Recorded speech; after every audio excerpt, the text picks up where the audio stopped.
Née sans bras, toute la vie de Fatoumata Diaby repose sur ses jambes. Elle fait tout avec ses pieds. Aujourd'hui, Fatoumata se prépare pour partir au marché. Elle s'y met à cœur joie, car cela n'est pas de ses habitudes, faute des moyens financiers.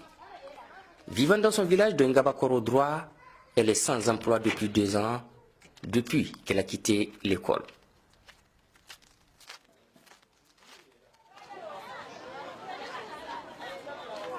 Cette ambiance, que Fatoumata aimerait bien retrouver assez souvent, ne dure que le moment d'une course, c'est-à-dire juste le temps de marchander les prix de condiments et d'obtenir le nécessaire. En cet endroit, Fatoumata ne suscite plus la curiosité.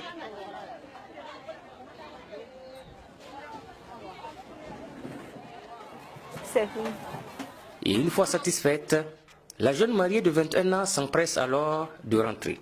Elle est contente de retrouver son mari, Lamine Keita. En fait, mon mari était dans la famille de mon grand-père à Madinekura.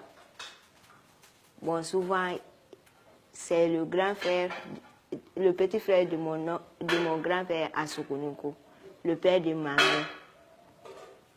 Souvent, mon grand-père qui est à Madinekura, c'est lui.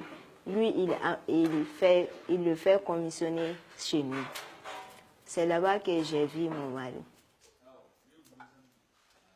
De son époux, Fatoumata apprécie la participation aux tâches ménagères, ce qui n'est pas sans un certain pansement au cœur. Bon, souvent j'ai honte parce que c'est moi qui devais faire tout ça, mais il m'aide à faire tout ça. C'est la vie. Le jeune couple a déjà subi quelques coups du destin.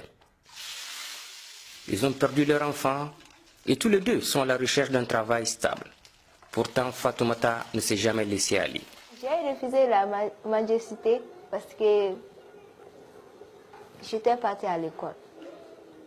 Je sais ce qui est la majesté. Parce que je vois même dans la rue de Bamako aujourd'hui, les mendiants sont vraiment fatigants.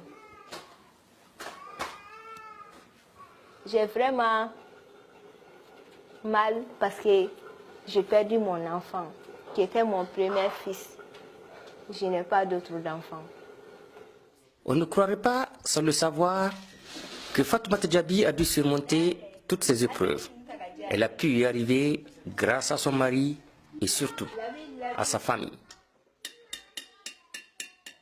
Et mes parents adoptifs, mon oncle, le grand frère de ma mère, Mamadou Sila et ses frères, c'est eux qui m'ont aidé dans ces chocs, dans ces accidents.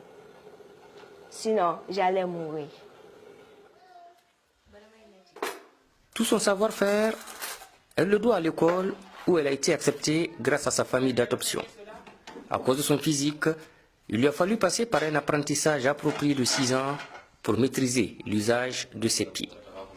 Son ambition ne s'est pas arrêtée là. Elle a fait une formation en comptabilité. Elle n'a jamais reçu de soutien de l'État. Seulement quand elle était enfant, la femme du président l'invitait régulièrement à manger. Cette attention passée, il ne lui reste que les souvenirs lointains. Maintenant, à elle de se construire une vie avec son mari. Nous vivons ensemble. Je n'ai pas honte, moi. Je la considère comme une femme normale. Il n'y a aucun problème entre nous et j'ai aucun complexe de ce côté. Je considère ma femme comme n'importe quelle épouse normale. Son avenir ainsi que celui de son mari repose en sa capacité à croire en un lendemain plus radieux. Chez Fatoumata Diaby, rien de son comportement ne renvoie au découragement.